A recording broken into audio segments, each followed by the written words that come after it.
Hi everyone.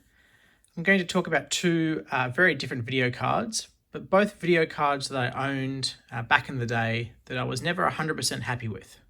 Not that there was necessarily anything wrong with either video card, it's just my expectations of them were different, or the circumstances in which I got these video cards were less than ideal.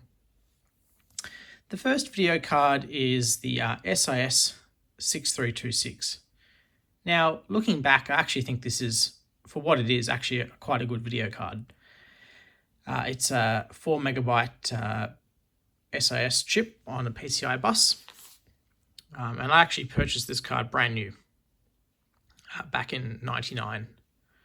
So at the time, I was probably 13 or something, and I had a S3 Trio 2 megabyte in my computer, which was a Pentium 133, and I was looking to get my first upgrade. The previous video card I got for free, and it's something I'll cover in future, but I wanted to spend some money and get an upgrade. Now, I didn't know much about computers back then, and so I thought anything that I purchased would be better than the S3 Trio. Not that that card was necessarily bad or anything like that. I just assumed, because it was old at the time, that any card would be better. So I purchased a new video card with the goal of it must be 4 megabytes. That was pretty much all I thought. If it was 4 megabyte card, it would be faster and better than a 2 megabyte S3 Trio. So I purchased a video card, and it actually ended up being a Triton 1 megabyte card. And I took it home and used it for probably a week or two and realized that it was no better, and in some ways it was worse. Some software reported 4 megabytes and some reported 1 megabyte. It was definitely a 1 megabyte card. So I took it back and got it replaced with this card, which is definitely a 4 megabyte card. Now, I actually think this card, for what it is, a 2D PCI card, is actually quite decent. The drivers were very basic, but the quality was good. And yeah, it was definitely an upgrade from the S3 Trio. But for what I was after, definitely not really an improvement. Really, what I should have been going for was either a Voodoo 1 secondhand to add on to my Trio, potentially a TNT PCI of some description, or even a River 128, or something with some actual 3D capabilities. That's kind of where I was going. I was starting to play more games at that point, so that would have been nice.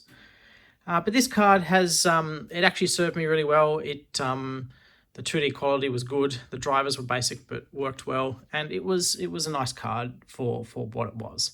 But it never really did what it should have in terms of what my expectation was. Now, this card, now I believe there are actually some OpenGL drivers for it. The very last version supposedly can even do Quake 3. Now, that is definitely a video I want to test and see if it actually is capable of that. I'm definitely skeptical. But yeah, look, it's meant to actually be, for what it is, not a terrible card. So an upgrade, but not great. I don't remember exactly how much I paid for it, but it would have been 60 or 70 Australian dollars. So it would not have been expensive. I actually look back now, and I actually have reasonably fond memories of this card because I've used it for many years as a test bench card. It's always been reliable. It works in pretty much every single device. So I really have no complaints. So for a 2D card, great. Definitely keen to see if it can do any 3D with that latest driver. So that was, an interesting time when I was just getting into computers, and this was the first video card I ever purchased brand new. The next card is a Radeon 9100. So it's, my understanding is it's basically a 8500 LE rebranded. So it's in itself not a bad card. It's got quite good 3D performance. and was good value and reasonably popular. I think the 8500 LE was the more popular card back in the day, and this was just a rebrand of that card.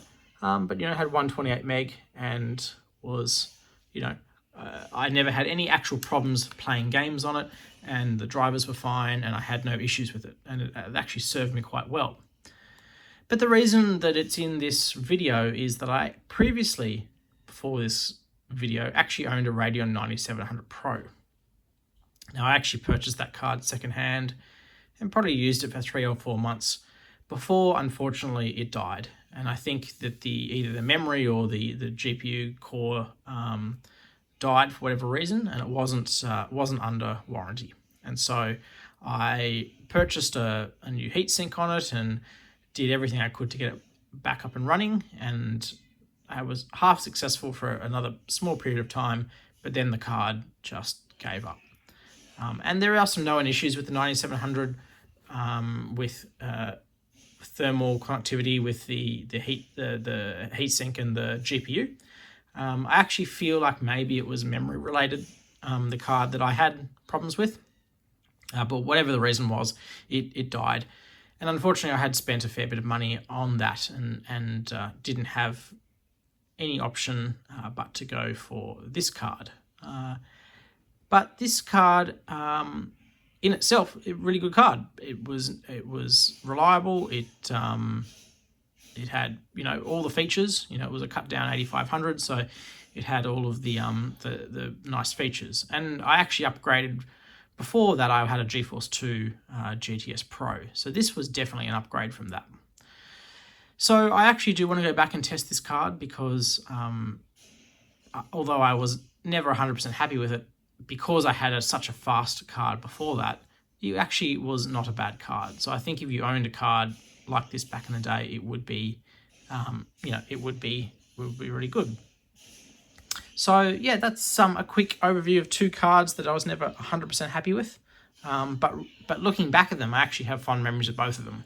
They both were reliable and worked well. And the only reason that I was unhappy with them was my expectations were not valid, really. So both good cards, and I'm actually glad I've still kept them because they're both are, I think, good retro cards. And for this video, that is all. And I will look at a couple of other video cards in the next video. Thanks. Bye.